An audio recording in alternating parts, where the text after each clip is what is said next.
Welcome to Circle Podcast, brought to you by Circle Sanctuary, one of the oldest nature spirituality churches in the United States, connecting people of nature-centered paths around the world.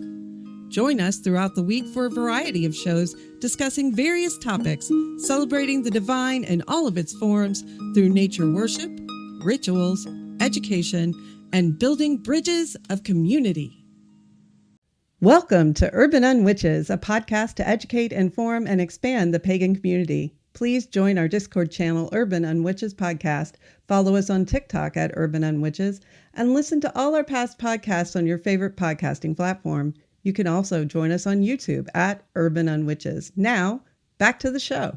It's not important. Today we get to talk about fairies. Fairies lecturing on fairies. I love it. It's wonderful.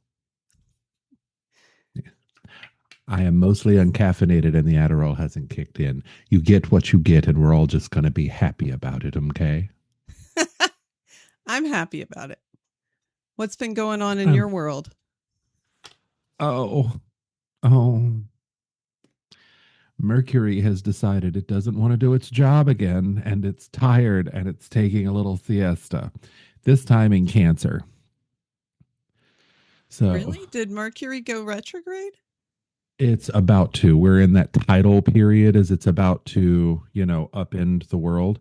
And Mercury features super heavily in my chart. And I work in sales of cars, which everything about my job is just steeped in Mercury. So like anytime that happens, not to mention, I am a charisma-based build, which means much like your average D&D 5e sorcerer, when my charisma is low, I can't do jack and or merd. So that's kind of where we've been. It's every time, and it's not when Mercury's in retrograde, it's the period right before and right after while everything is restabilizing. I can weather Mercury retrograde just fine. Some of my best times of year are during Mercury retrograde. I am super prolific with my art. It's that in-between limbo, kind of doesn't do limbo super well. So I have been noticing just a complete and utter lack of, I don't know if I'm using this word right. I'll probably be canceled for it. The Rizz. I have no charisma, like at all. Is that where Rizz came from? Charisma? I have to ask somebody under the age of 25. Oh my God. I don't know. I think I've had an epiphany. I've never had the word Rizz thrown at me before. So, I was about to say, if you say you have no charisma. No, I haven't been hanging out with Samuel, and so that has been a thing.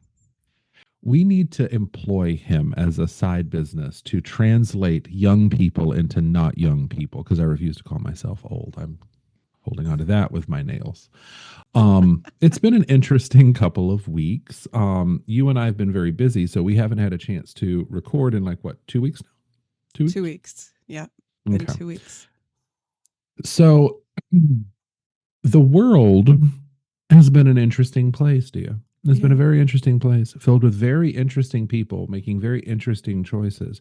It's like that lady on TikTok. Wow, everybody's so creative. You see how they did that thing there and it looked like they shouldn't have done that, but they did it. They're so creative. That's exactly what the world has been. My sister came for a visit and she brought my youngest niece. And that was fun because I got to actually spend some time with her and she behaved, which was good. She didn't make me want to jump into a lake that was, filled with piranhas and crocodiles and sharks with frickin' lasers on their frickin' heads. So that was good. Good. Yeah, that was fun. My niece is terrified of monorails, the least offensive mode of travel literally ever. He is utterly terrified of it. Would not open her eyes. She was the whole reason I paid $30 for the monorail tickets and was just like, it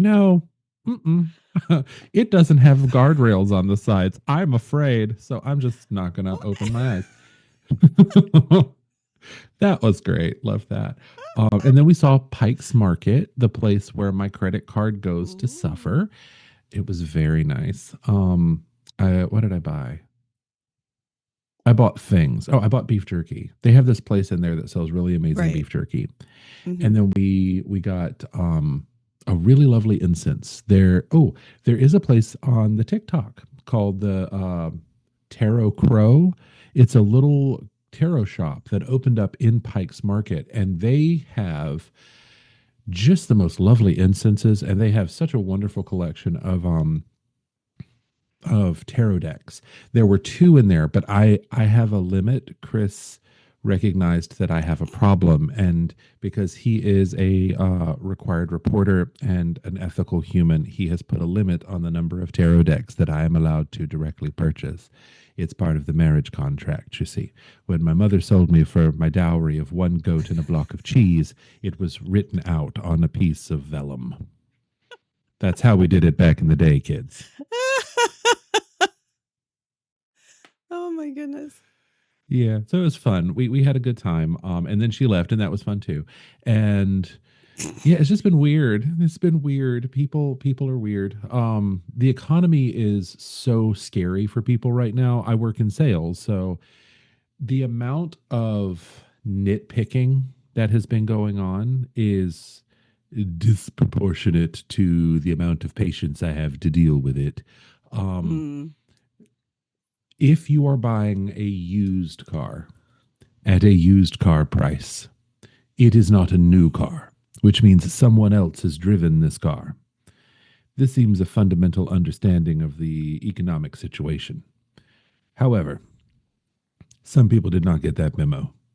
And so I have had, I kid you not, an $80,000 2015, and someone's complaining that it's got some scratches on it. This car has driven the equivalents of back and forth across the United States like 20, 30 times. Like, live her alone. She's lived a full life. Those battle scars are hard won. Respect her autonomy and her beauty as is. 2015? Yeah. That's about the oldest we sell. We only go back to like 2014 at the oldest, and it has to be fairly low miles because we have like a mileage cap and like a quality cap and a year cap. And so we try to stay contemporary. Any older than that and the features are just non-existent because in like 2016 to 2019, there were a bunch of new features that were only ever available on luxury cars that became available and non-luxury cars. And so like Apple CarPlay, which saves all the drivers on the road when Kyler has to navigate somewhere. Nice. I feel that. Yep. Somebody asked me, well, I was in Roswell, which is where my son lives.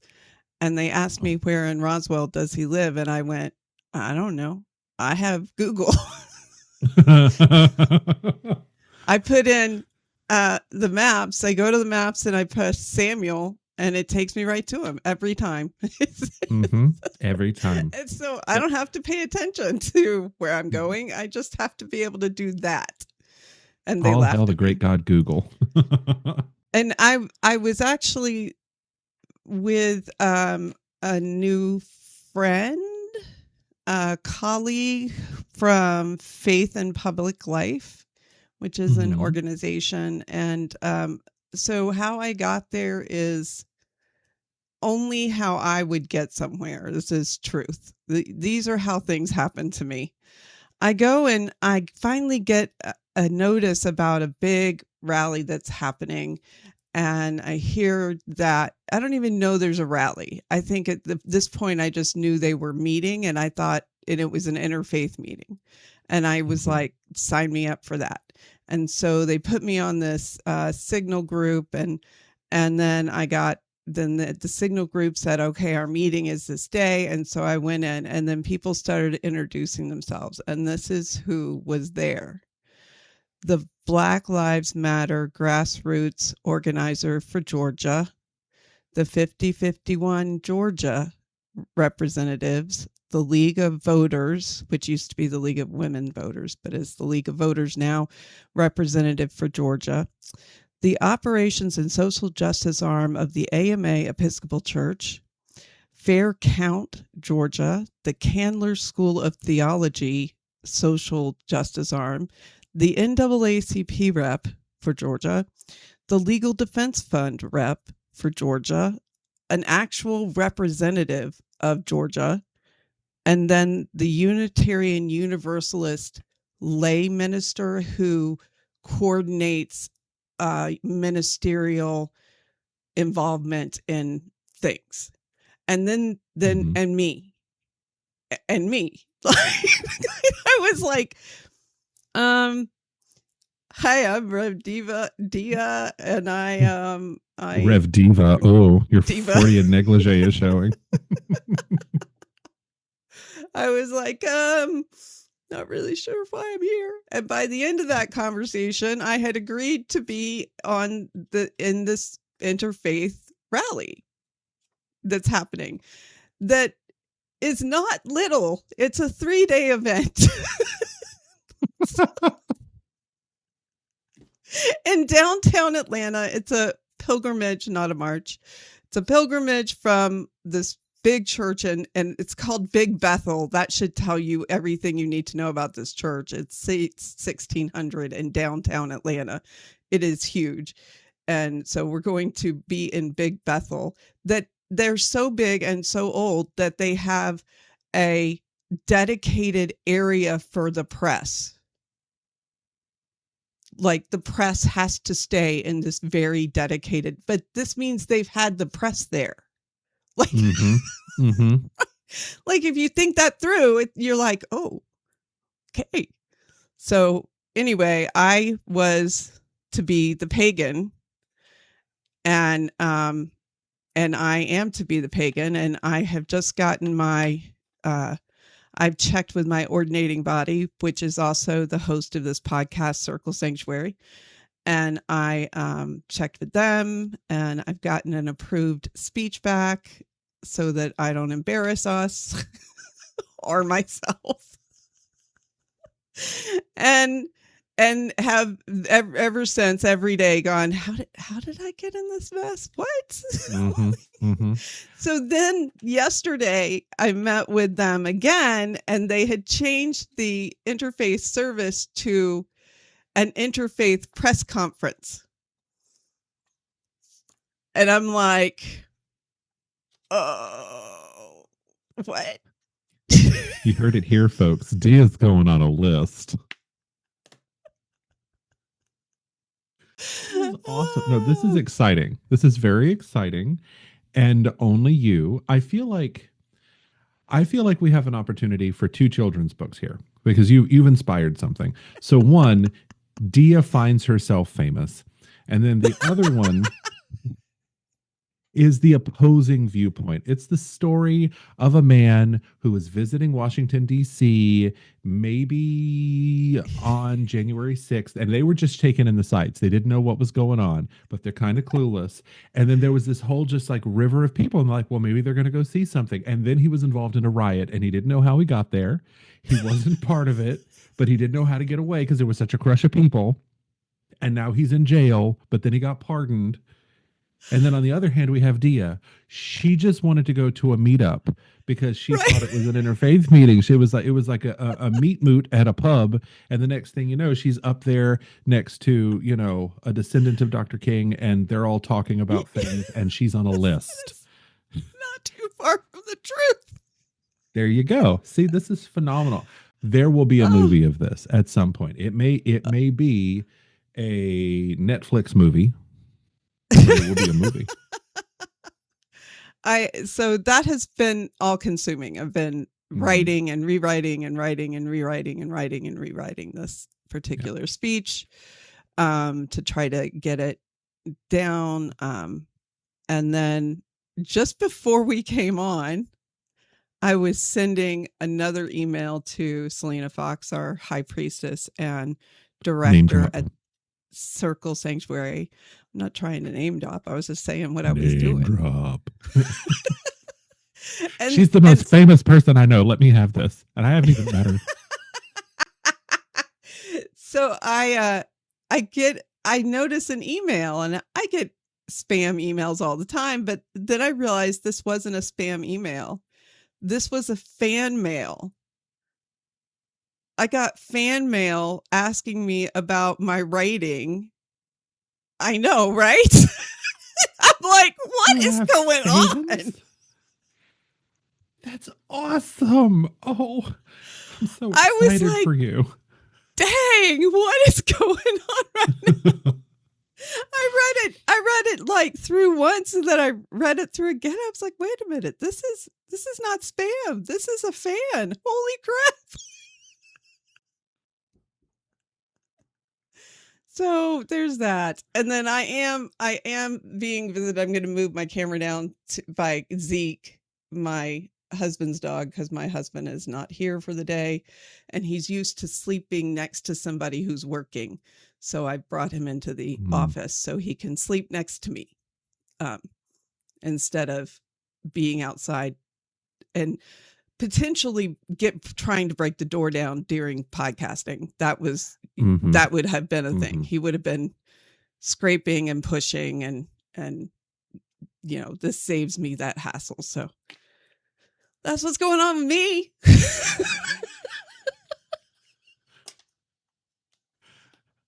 I just want you to know that when the Gestapo shows up, I will bail you out with Tony's money. My son said he would bail me out too. He said, I'll bail you out, Mom. I got a credit card. Do they take credit cards at bail bondsmen? I don't know. I am so happy I don't know that. Like, unlike many members of my family, I am so happy I don't know that. There's a limit to my knowledge, and I'm glad that that's where it stops. Oh my goodness. Oh my goodness. No. Yeah, owe me a Coke. So we are here for a reason today, other than Dia's burgeoning celebrity. We have today's going to be a mess. You realize that, right? Today is officially going to be a mess. And there we go. I had to pull up my notes. So today, why are we here, Dia? Why did we come together today? Fairies are scary. They are not all Tinkerbells, and we need to be warned. Are very scary. You should fear us because we're fierce. So I just want everyone to know, remember how Dia said she has an ordinating body and they are the host of this show? Somebody met us, had a conversation with us, a whole conversation, and then said we should give them a platform to touch people's lives. So you can't blame us. You have to blame them because they had the choice to say, and pull the little ripcord, and they chose not to. So now I'm partially caffeinated, Dia is present, and y'all have chosen to tune in, which means everybody involved in this just has poor judgment. But fairies are in fact scary. So I will fully admit this is a thing that drives me absolutely bonkers, and it's actually a bit of resentment that I have. I have a rant around fairies because I have worked with the Fae. I've worked. That's when I first started out as a wee baby pagan.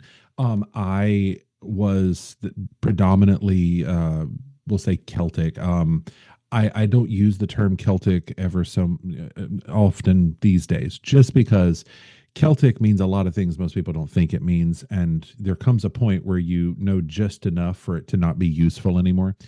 And that's where I've been living for the better part of a decade and a half, just completely unusable information that clogs up my brain highway.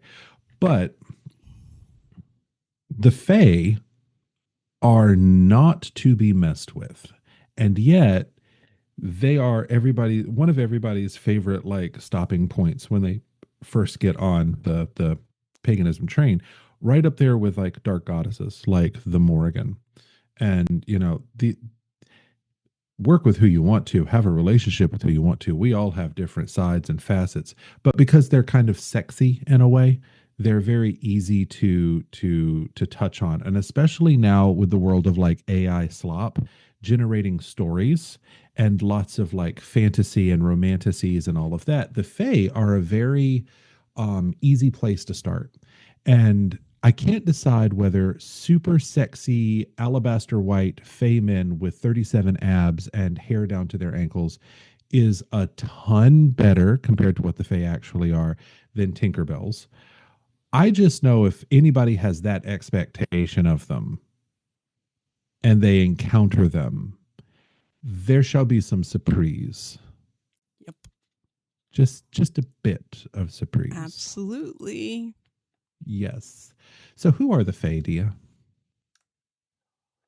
Well, the Tuatha De Danann are Mm-hmm. the Fae, and they are from Ireland, and Mm-hmm. they live in fairy mounds now after they lost to the some group that I can't remember the name of. I want to say Fomorians. Did they lose to the No, Fomorians? they beat the Fomorians, but then it was the Milesians. And the easiest way The to think of Milesians. The Milesians were Celts. So Okay. the Celts came. So like the Tua actually predate the Celts. So Right. and this is one of the reasons why I'm all like, oh, I don't use the term Celtic. So the modern Celtic countries, there's like six or seven of them in like the early 18th century. All just decided we're the Celtic countries, and they do have like a Celtic ancestry, but by and large, we don't actually know much about the Celts. We know Mhm. what other people wrote about them, but they didn't have a written language, so we don't have like Right. a universal creation myth, an end of days myth. We don't even really know the names of their gods. We know what has Right. been kind of passed down through ancient telephone and then what the Greeks and the Romans wrote. And anybody who's ever like compared Greek and Roman writing to originals, let's just say those Xerox machines weren't great. They didn't get anything right because they were very arrogant, narcissistic cultures. Yes, they Narcissistic. were. Yeah. Yeah, very, very arrogant. And so they literally, the word barbarian means someone who's not Greek. So like Mm. they thought they were the height of civilization and so didn't really respect other civilizations. So when they tried to learn about other civilizations or wrote things down and they wrote down everything, they wrote it down very much from their cultural lens and were super happy in their cultural lens. So the fairies, once upon a time, were a powerful race living in Scotland, and they are the third wave of the Irish Book of Invasions.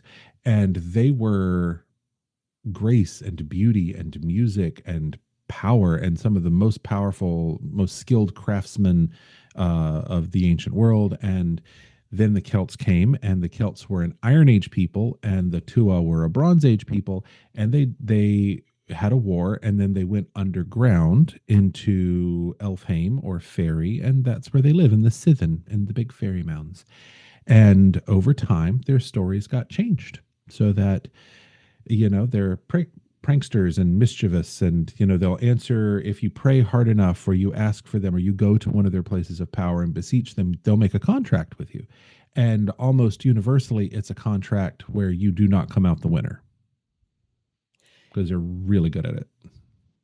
So it's interesting you brought this up because we've never talked about this, but um, I got a fairy kit once. Someone gave it to me. And in this kit is a glass jar. And in the glass Mm-hmm. jar is a parchment. And it is a lease agreement between yourself and a fairy. And you set up the door, you set up all the things in an out of the way Mm-hmm. space, and you in ritual sign this lease agreement. And the lease agreement says that the fairies won't steal. They won't. Mm-hmm. It lays out some things that fairies are known for that they agree not to do. And then you roll it up, stick that into the glass container, put the glass container next to the door with a little tiny key attached to it.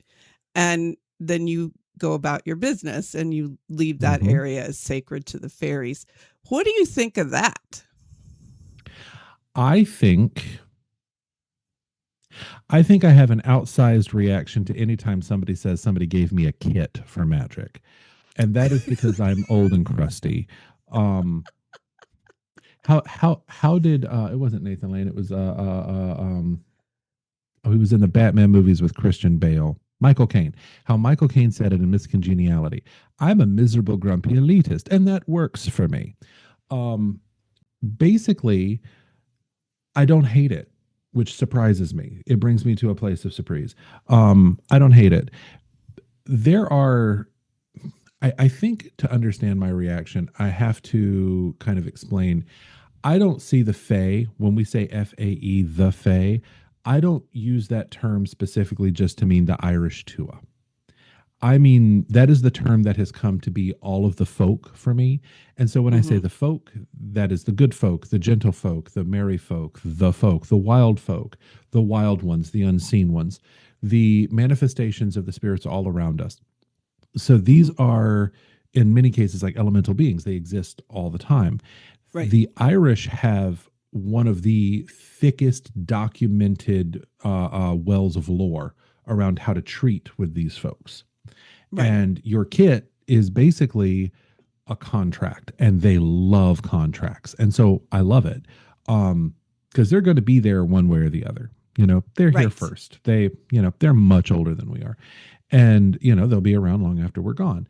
Having a brownie in your house, and I'm not talking about the double fudge Ghirardelli kind, having a brownie in your house is an incredible blessing. If a Mm. fae wants to move in and share space with you, there are 4 words, and we may have to bleep one of them. So Mm-hmm. get your bleeper button I'll get ready. my bleep ready. Don't be an asshole. If you are rude, if you are inhospitable, a blessing can turn into a bane. Mm-hmm. That's the thing. Like, the fae aren't actually that difficult to work with. You just have to be respectful. For modern Right. Americans, though, this isn't easy. This is problematic.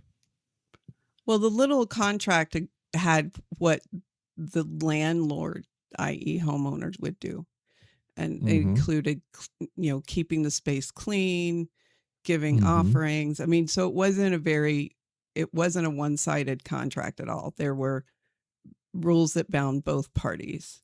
Um, Mm-hmm. I have never enacted this contract. I don't even know where it is now. Although I did set up the little fairy door, because it was cute.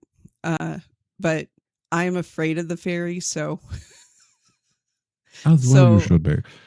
so I have had run-ins with the fairy, and it's gone. And it just, as we were starting this, it reminded me that I did an entire litha ritual around fairies, and it turned Mm-hmm. out very fairy-esque. A lot of things went wrong, but in a fairy Are you way. are you proud of that? Are you proud of that whole series of sentences? I'm Yes. proud of you. I want you to know that. I'm proud of it. I just want us to sit with our pride for a moment. I no, the fairies are wonderful. Like, they definitely, they have their own flair, but it's definitely a +1 to the charisma. Like, I mean, they're wonderful guests. You just have to abide by the rules, because they're all about the rules. Every fairy is the best contracts attorney you could ever have. Like, it's a thing. Well, and I did I did a situation where I took um uh mustard seeds, which are Mm-hmm. very, very, very tiny if you do not know this, Mm-hmm. and used those and put them in between warding uh sculpture, and then set them in the 4 directions, so that if a fairy came across it, they would have to count the seeds. You are really afraid of the fairies. I am afraid of the fairies, so, You which is you why I warded never your did the house. contract. I warded my house against the fairies. I did. Oh, okay. Um, well, for the record, one of the things that fairies love the most in the entire world is people who are ready to be hoisted on their own petard. The Fae just love arrogant mortals who haven't earned the right to be that arrogant. So I'm just saying, if you have recently had any situations in your life where you're dealing with that kind of energy, having a fairy buddy, honestly, it's like having a really alpha level gay guy as a bestie who's just with you all the time. Uh-huh. They don't let people give you shit. Like, it's a Oh, thing. If they like you, they're protective of their people. Not in I kind of have an dragons ownership for that. way. Trust me, you should see that tag team. It's Really? it's popcorn worthy. Like, I'll put it this way. Do you the big FPG that we went to? Yeah. So because Berto and I are not good people, I just want to put out there. I've never claimed to be good people. It's been a goal. I've worked towards it, but it's never been a destination. I can say I got the T-shirt. Okay, Right. we And FPG knew. is Florida Pagan Gathering, just Yeah, for is it those still? Is who this still a thing? Sorry. yeah, it Oh, it is. is. Okay, cool. It Um, is. yeah, we went like I think I went like 4 times, 4 or 5 times altogether. It was great. It was actually my Yep. first public gathering. It was phenomenal. I spent a week there, and I went back into the Muggle world, and I'm like, you guys aren't shit. We're amazing. We're gonna have to beep a lot this one. I'm sorry, it's early. So, um, we knew what lived at the base of this tree. We could feel it. It was there. It winked at us. We winked at it. It was grumpy. But then so was our friend, and she had been grumpy and kind of irritating the 3 hour ride down to Lake Wales. So we let her pitch her tent on its house. And then for the next week, we giggled like Oh my hard. goodness. It's I listen, I do a lot for my friends. I do a lot. And I do a lot because I hope it counterbalances the fact that I'm an ass. And I know it. And it was hilarious. And by the end of day 4, in I kid you not, bra and panties, 2 pots, 2 metal pots, walking around her tent, clanging them together, chanting, "Get out." It was amazing. It tormented her for a week. She lost so much stuff. And then as soon as we finally like said, apologize and make peace, and she finally did. She got all her stuff back. She found it right there in her tent. Like there was no way it could have not been found. This was not a big tent. It's like a single person tent. She couldn't find it, and then she found it, like all of her stuff. That was a very very Faye heavy weekend. Even the priestess that I was working with at the time, who was teaching a class titled "When Fairies Were Scary." Okay, so that's the irony here. She was teaching a class called "When Fairies Were Scary," and so she was teaching all the do's and the don'ts. And I very distinctly remember her saying, don't be miserly, don't be stingy with your offerings." Okay, Right. they are Fae. They like nice things. Sometimes Right. we don't know that they're nice, but when they ask for it, there's a reason they want it. So she had a bottle. This priestess had a bottle of Rowan, yeah, Rowan wine or Rowan liquor. I forget. It was Right. kind of a niche thing. I hadn't seen one before, and they wanted some of that, but she didn't want to give that. So she pulled out some of the not whiskey, which is like KNOT, not whiskey. It's a fairly decent whiskey brand. I like the flavor, and she offered a big old double helping of that.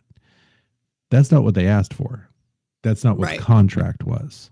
So Right. here is a lesson, kiddies out there in the world. When the Fae say they want something, don't give a substitution without checking first. And make sure you're listening and not just hearing what you want to hear, because it will lead to 72 hours later, instead of going to a workshop that you've been looking forward to for 2 weeks, put on by Gavin Bone and Janet Farrar. How am I Farrar. never say that. Farrar. Farrar. There we go. I've met the woman. Still don't know Name how to say drop. her name. Name drop. Names. Names drops. Names dropped. Absolutely wonderful human beings to have a conversation with. Like a little bit insane, but in all the best ways. So 3 days later, instead of going to a workshop on how to truly like supercharge a chalice, we are walking around a body of water that probably has alligators in it, trying to find pieces of a recorder that have been spread hither and yon by the forces of the universe, and getting 2 of the 3 pieces back because they were still kind of miffed. Wow. Do not be stingy. If you say you're going to do something, that's the important thing. And this is a huge thing in magic writ large, guys. if you say you're going to do something, if you make a contract, if you make an agreement or an oath or a boast, like if you brag about something, you got to at least try. You've got to meet the minimum of what you said you're going to do, because that is your magic word. When you say you're going to do something, that is your magic. So at the end of the day, magic is your ability to work change upon the world. And if you say you're going to do something, treat everything that you say like a spell of intention. If you treat it that way, you build up this giant ball of good juju, right? Like I've seen this happen in my own life. Things go my way when they shouldn't, just because I did what I said I was going to do. Right. It's not just good for reputations, but when you're talking about magical contracts, it's absolutely vital, because every time you don't do what you say you're going to do, it's kind of like your credit report. That's a late payment. You don't want to be that person with credit in the 580s because you want to buy a house. That heavy silence was the truth landing. Yeah. It was the truth landing. That one. So, I have a story about fairies. This is the beginning of Dia being afraid of fairies. I had a house. We lived in an apartment complex, and in the apartment complex, we also rented a garage. And we kept many things in the garage. And we sent my son Samuel, when he was young-ish, maybe 6, to walk to the garage, which is not a block from where we actually lived, and then put his bike inside the garage and come back. Well, then later on that day, my husband decides to go to the garage to do some woodworking or whatever he was doing, putzing around in there. And we couldn't find the clicking device that opened the garage, which is the only way to get in. The only way to get in, clicking, we can't find it. So we get up, we take Samuel, we walk down to retrace his steps. You know, how did you get there? How did you come back? We walk it, we can't find it. And I turn to my son and I go, you know what this means? And he goes, yeah. Because I have taught him that if your things are stolen by the fairies, the best way to get them back is to make a fool of yourself. And the best way to make a fool of yourself is to get naked and run around screaming, the fairies are the best, the fairies are the best, the fairies are the best. So my husband says, no, we are not doing that. We hit the door and my son is already stripping, right? 4 or 5, just remember. And so I start stripping and I'm screaming and running around. The fairies are the best. The fairies are the best. And I jump up on the couch and my husband is just glaring at me like, this is ridiculous. And I grab the blanket that we were all cuddled up in and flip it out. And that clicker pops up and I grab it with my other hand. And I looked at him and went, ha, the fairies are the best. And then I got dressed because I had what I was missing. So this goes on. The story becomes kind of lore. And one of my friends who was my first working partner and a fabulous gay man has to be in court. He's a lawyer and he loses his keys. And I was like, well, you know what you got to do. And he was like, why? And I said, because you have a fairy ring of mushrooms outside your window. The fairies have come and you need to pay homage and you have not. And so now you have to pay up. And he was like, fine, I'll call you back. And so he hangs up and evidently does the deed and then finds the keys in the shoes he took off to get naked. To scream the fairies are the best. Talk about the fairies going, yeah, it was us. That's right. You know. Yeah. And so he got his keys back, but he was mad and a little scared. And then when he came back from court, he made a fairy altar very quickly in his house and filled it with pretty shiny things and got out some liquor and some cakes and set it all up. And yeah. So those are the two stories that made me scared of fairies, because they like to say, we really did do it. Like, they want you to know they did it. They don't want any doubt to be there. So it's like pride on, it's like rival gangs, man. Like they play, but they don't play. Like, it's honor is a very, pride is a very important thing. It's very much rooted in like the guest right, guest privilege and all that. So I am a cool person, but I am cool because I had this conversation yesterday, because I know cool people, not because I know famous people. I know cool people. I know very smart people. I know very funny people. I know people who've done really cool things. I am cool by like transfer. I have lived this wonderful life that I'm super happy with because I am surrounded by just the coolest people. All of my friends are like, I'm sorry, you're going to have to beep again, are like the shit, right? I love my friends. You're one of them. Like I love this whole bevy of people that I've gotten to go dancing through this life with. And one of my all-time favorite people is a German attorney. And she is born in Germany, spent years over here, still has a little bit of an accent. I adore her. When I first moved to Gainesville, she was my next door neighbor for like the first 4 or 5 years. And I just adored her. She helped me raise my dog, who was a butthead of the highest order. He was a husky wolf mix who would not listen to anything, but she trained dogs in Germany. So she was able to help me. So my dog, the butthead, was bilingual, and he knew he was in trouble when I like barked out German. Well, the funniest thing, I didn't actually understand what the term blitzkrieg meant until I saw a German angry, because they are wonderful, beautiful people, but man, do they have a temper. And she is kindness personified. She is passionate and loving and wonderful. Her name is Karen, and she was properly named. That social term came from what happened when Karen gets angry. And she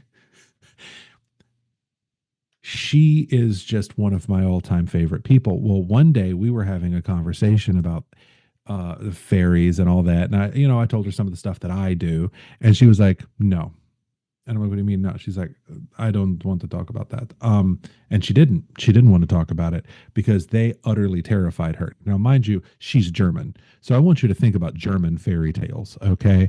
Like the nicest thing that happens in a German fairy tale is like a child is wandering in the forest and they start talking to an owl, and the owl says, why are you here? And they're like, well, we're lost. It's like, oh, well, that's sad. And then the owl eats the child. Like, that's a German fairy tale. Okay.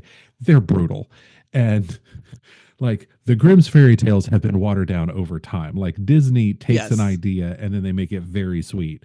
The Little Mermaid does not survive in the end, just so that we're all clear. There's foam involved. It's not good.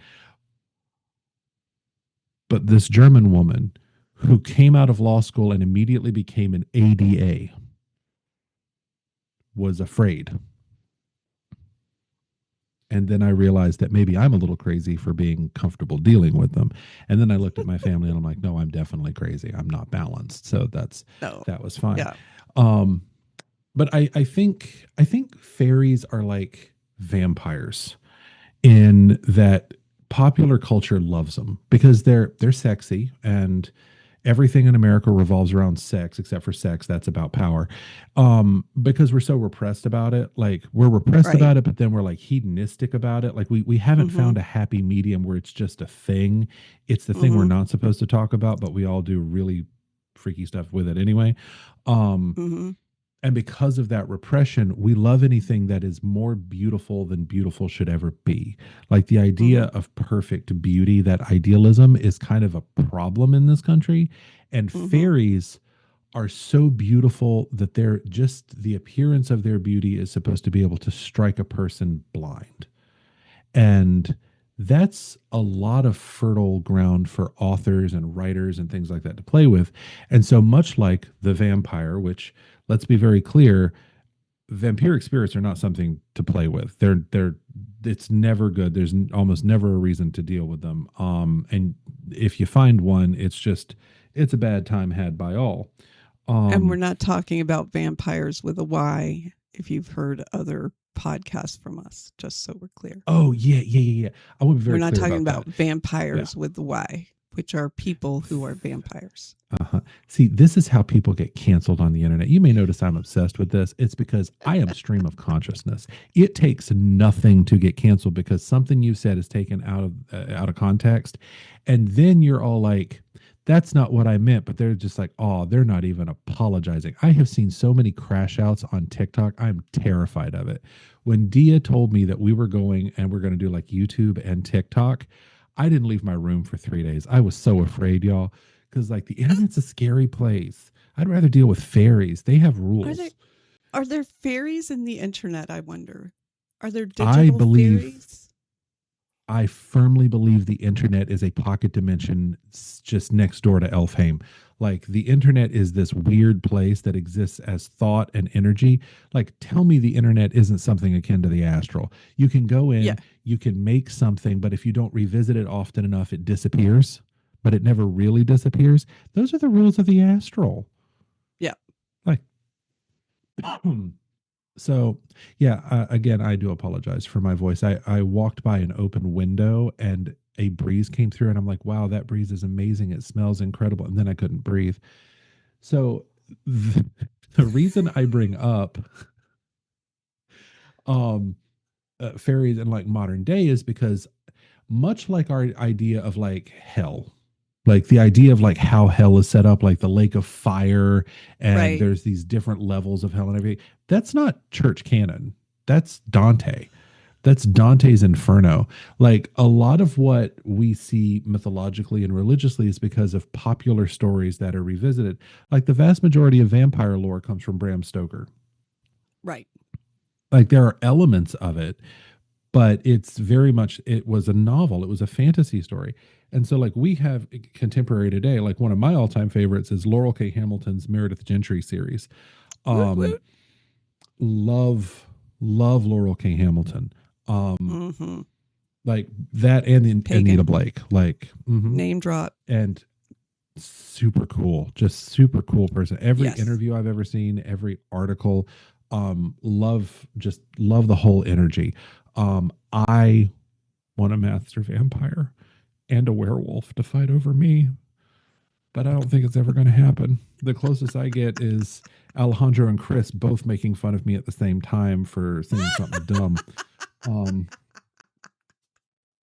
That is a reference to Anita Blake. If you've not read it, it's great. Yeah. The fairy books are Meredith Gentry, and one is coming out this year in 2026. I heard that, and I am a Twitter with anticipation. I started reading those when I was late teens, early 20s, I think. They've been around for a while, but oh my God, they were amazing. And there was a lot of lore. Like Anita Blake is somebody who, yes, she takes artistic license because it's fantasy, but she knows a lot. Like you can tell in her writing, she gets the symbolism and the mythology behind these topics, and they're absolutely phenomenal. So if you haven't checked that out, highly recommend. If you have a significant other, you should warn them that they are going to be climbed like a cat pole whenever you get done with it. Maybe halfway through the book. It doesn't take long to get to the steamy. Like, no, she's knowledgeable. I'm just going to say, like, there were things I hadn't heard of. Not something happens every day. We'll just put it that way. So another one is the Frost Arcana series. And this is one that I don't know is as well known. It's not steamy. It's got a little bit of love in it, but it's not steamy. And this is actually much more akin to the feel that I get from working with the Fae. They're a little less pretty and a whole lot more scary. So the humans just cocked up the world. Like we just messed it up. We were killing the environment and all that. So the Elder Fae are like, you know what? This is dumb. And so they took over, they literally conquered the earth. They opened the doors to Elfheim and conquered the earth. and herded us into cities, and now we live in protectorates. And the wild hunt is the police department. Oh. Yeah. Oh And like my. one of their, I forget what they're called, but they're the Irish Faye who literally like take out their own spine and they turn it into a whip. Whoa. That's the sheriff.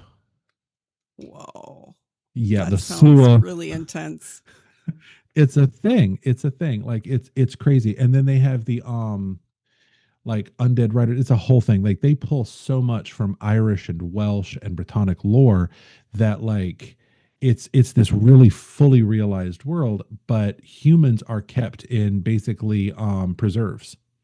Like millions died. The Fae came in and they're like, y'all cannot be trusted to run things on your own. You are finite little children and you are unevolved.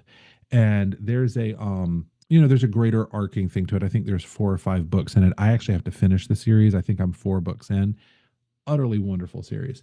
But the vast majority of what we know of as the Fae and fairies and all that now come from a couple of sources. So one, of course, you've got the Grimm's fairy tales, and then you've got the Secret Commonwealth of Elves, Fauns, and Fairies by Robert Kirk. That was written in the 1690s. He was a Scottish clergyman. Right. Like, well, it's just like the Norse tales. Like those were put down by Snorri Sturluson, which is the coolest name ever.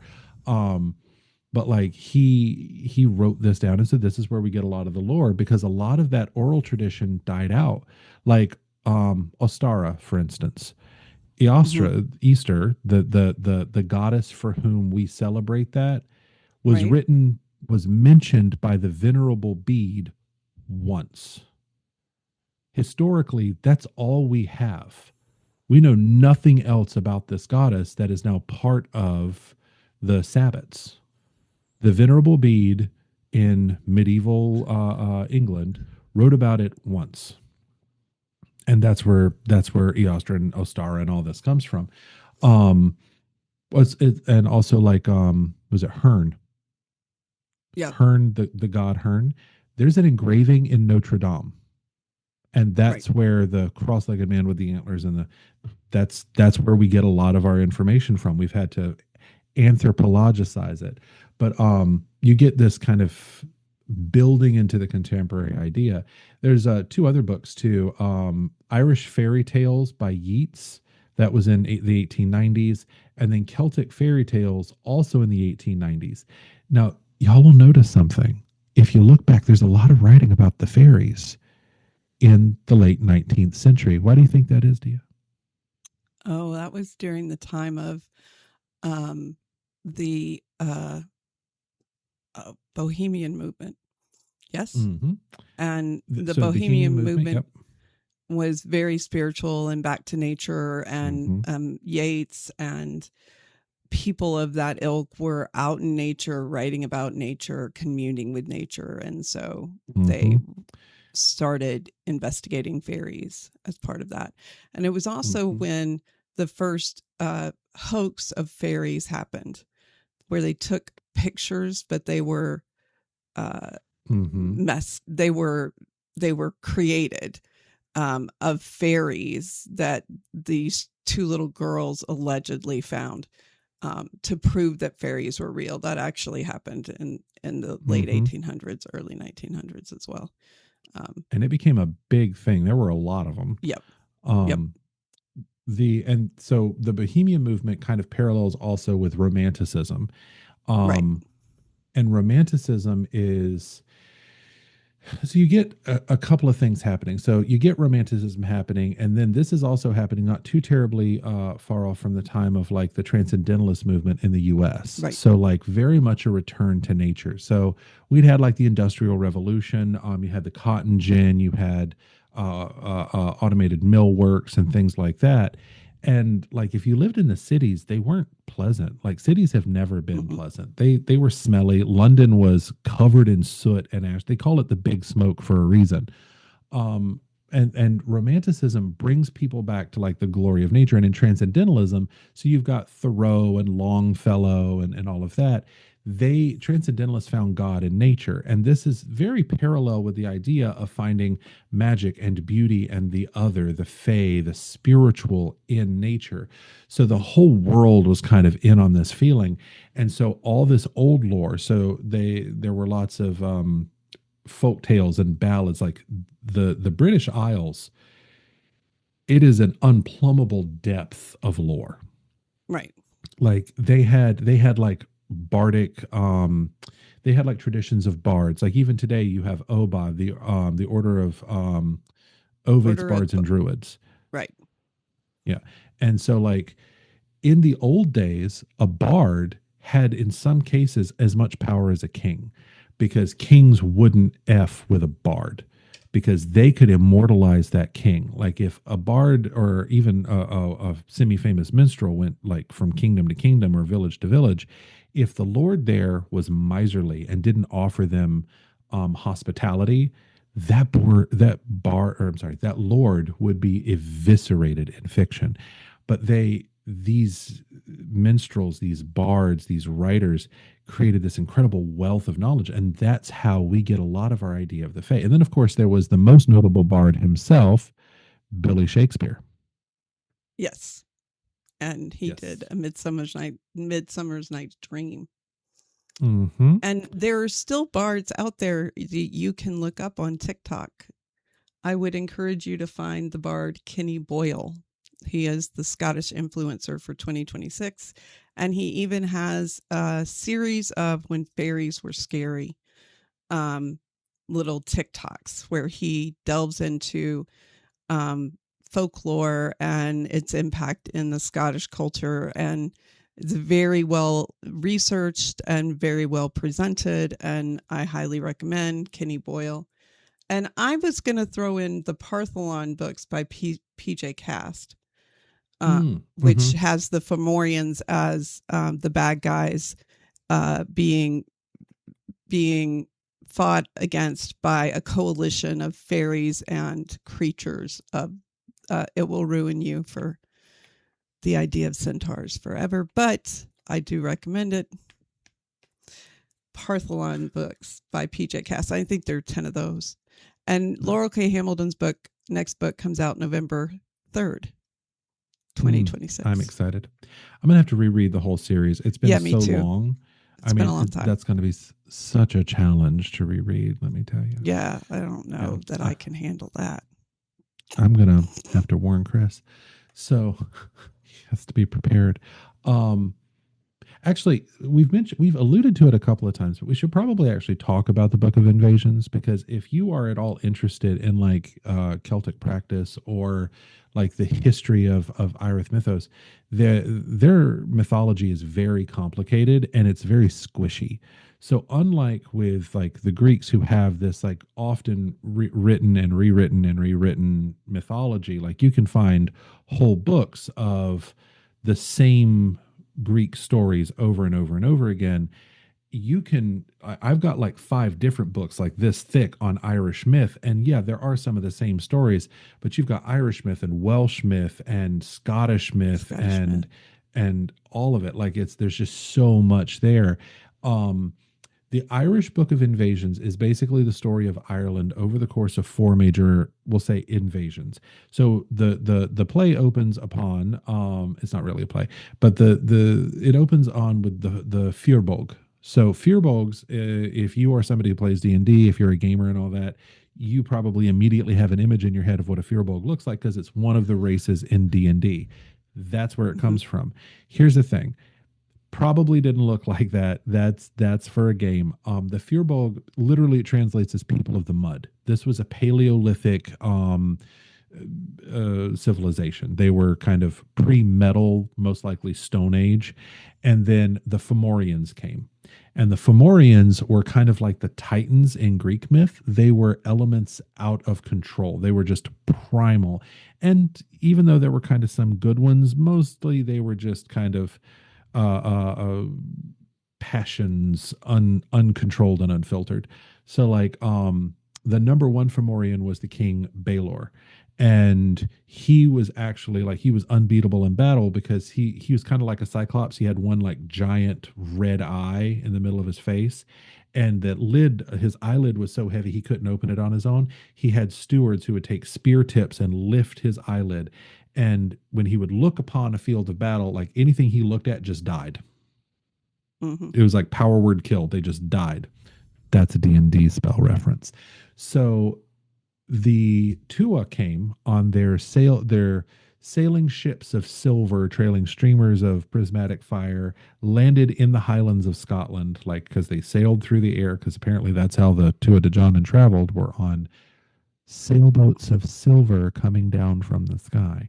That has led to many a conspiracy theory, folks. Many an alien landing notion has come from that. And they tried to set up in Ireland, and the Fomorians said, nope, this is our land. And the Tua said, no, we want it. And so they fought, and they were basically at a standstill because they were evenly matched until Baelor locked his daughter in a tower. There's a lot of towers and a lot of maidens getting locked in towers in Irish myth. It is definitely a repeat theme.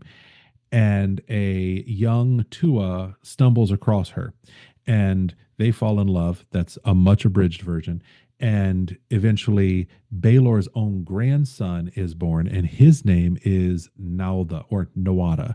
And he becomes Nal the Silver Hand, loses his hand, gets a hand of quicksilver, and is king, loses it when he loses his hand, and then becomes king again. But he is the master of all skills, and he defeats Baelor on the second battle of Moitura.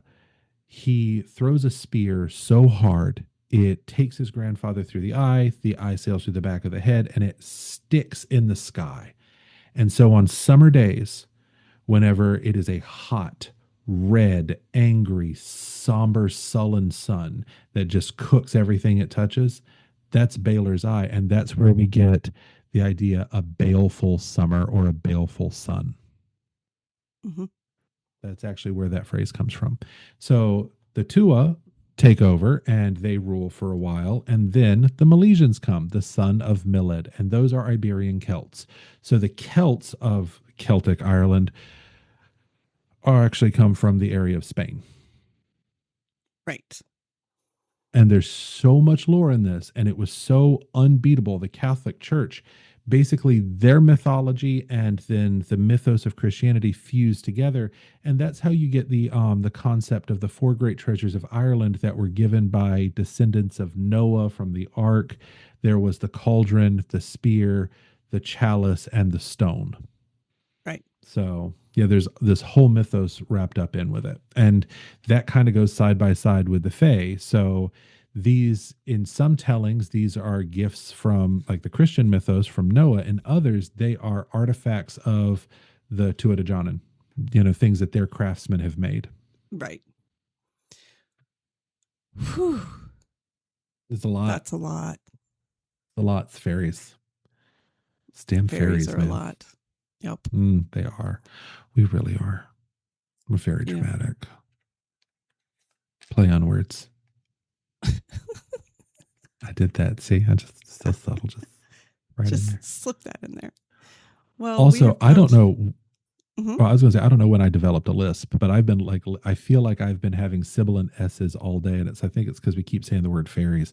Like I don't know. I don't know. I didn't notice a lisp, so maybe I will notice when I go back.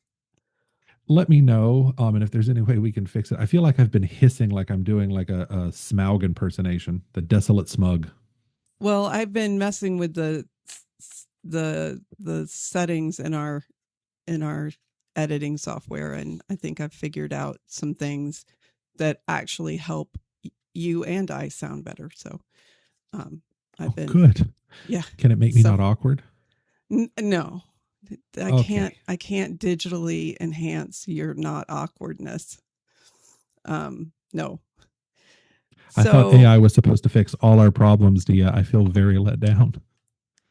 You are sorely mistaken, sir.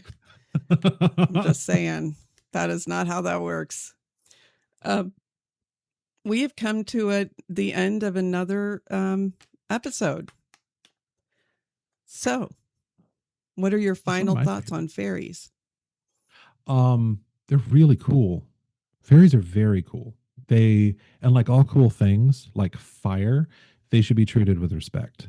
You should be treating everything with respect. If you're an animist, you should just, and if you're pagan, you're pretty much an animist because, you find divinity in nature. Just treat everything like it has some agency and you'll probably be fine. Unless most of the time the fairies can be a little forgiving unless it's like just malicious grievance. But just do what you say you're going to do. Basically, if you live your life the way most people try to live their life, the fairies won't bother you. They still scare me. I'm with your German lawyer friend. I don't want to talk about that. I mean, legitimately, I don't know what experience she had. I'm very curious because anything that can scare her, that's impressive. Yeah, I like my keys where I hang them. I'm just saying. And that's ADHD. A reference to a song called a long time ago. The Fairy Stole My Keys. You should look it up. It's a very funny story about fairies. No, it's Emerald Rose. Emerald Rose. That's right. Yeah. So the Emerald Rose and sorry, I keep running over you today. Yeah, Heatherdale. Both of them do some really good stories, like based in Irish myth and like inspired by that. Definitely check them out. Got to see Heatherdale in concert once. Incredible experience. Awesome. I like her too. Or them. I think it's them. Them, yeah, probably. It may be him. I don't know. I apologize, Heatherdale. I don't know. I'm going to look it up after. I don't know, and I'm sorry. But love your music. Yeah, super love your music. There was the one about the changeling child I listened to on repeat for years, which is a weird one to fall in love with, but it was poignant. I liked it. Nice. So I usually end by saying, having a magical day, have a magical day. And Kyler says, hail and farewell, you beautiful, beautiful people. Thank you for listening to Urban Unwitches. Please reach co-host Kyler Petrie and Rev Dia at urbanunwitches@gmail.com. That's urbanunwitches@gmail.com to suggest topics for shows or comment on past episodes. Please join our Discord channel, Urban Unwitches Podcast. Follow us on TikTok at Urban Unwitches. Follow us on YouTube at Urban Unwitches to watch all episodes. And listen to all our past podcasts on your favorite podcasting platform.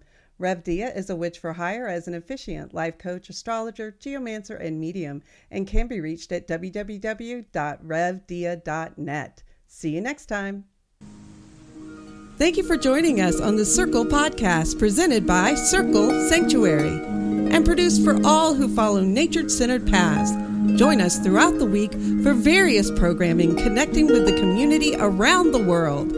Please don't forget to watch for updates on the Circle Sanctuary website at www.circlesanctuary.org. Follow us on Facebook at Facebook/Circle Podcasts. We can also be found on your favorite podcast hosting sites, such as iTunes, Spotify, and others.